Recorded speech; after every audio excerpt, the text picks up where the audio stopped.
Елжан мен сәнім айдың шынайы махаббат хикаясына арналған. Телефон арқылы басталған таныстық, Ақтау мен Шардар арасындағы.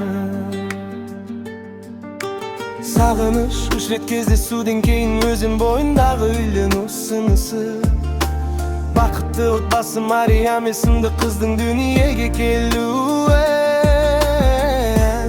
Аллаға шүкіршілік, тағдырға сенім, отбасы жылуы жайлы. Түн ортасынсыз қала, телефонда бейтаныс дауыс бар. Бір қоңырау, бір тағдыр, жүрек сезді бұл жай емес екенін бірден. Ақтауда сен еңбектен жүрдің, Шардарада мен арманыма үңілдім.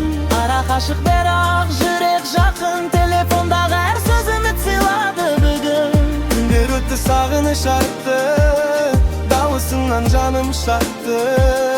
Қалдыр бізді баяу жетелеп, махаббатқа жол ашты.